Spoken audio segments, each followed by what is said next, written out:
So a mate of mine sat me down and made me watch Scissored Isle uh, for the first time in, I can't remember. It would have been sort of, yeah, really around the time when I first started doing comedy, so maybe 2018.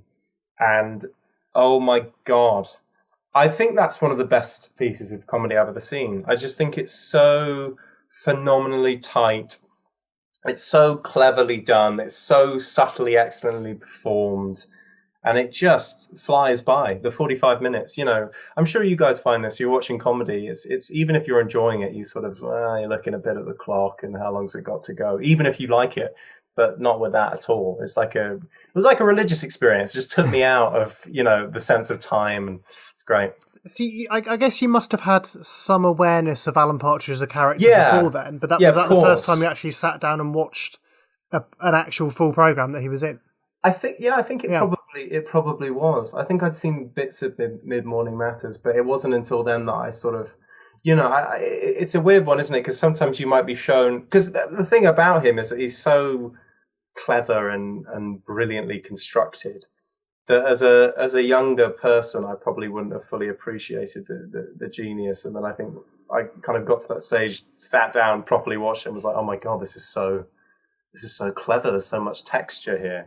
But were you? So Was it kind of similar as to when you discover a new band or something, but they're in their sort of fifth or sixth album, and you're Yeah. like, I love this, and then you're like, oh, I've got this whole back catalogue to delve into, and then you immediately go and start listening, or in this case, watching the early stuff and working your way up to the point that was your entry. Is that what happened?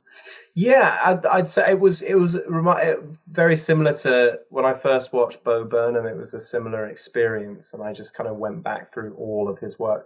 But I was also very aware of the day to day around that time, and I've written a sort of satirically, I use that term advisedly, satirical show built around impressions. I was going to say your fake news podcast. Yeah. I thought reminded me quite a lot of the day to day. I Right, feel like there's so a bit of a lineage there. Yeah, absolutely. It was very kind of inspired by that ridiculing stuff, coming up with ridiculous stories. And I kind of in the third series, it became a bit more about using ridiculous stories as metaphors for the state of the UK, whereas obviously the day-to-day isn't really about that as much. But it's certainly, yes, the embryo was very much from the inspiration of that. But I used to love him in that, even though he's not a totally developed character in that. But I just remember watching that and just thinking, oh, that's so cool that something that's so textured and developed came from just saying nonsense things over sport images.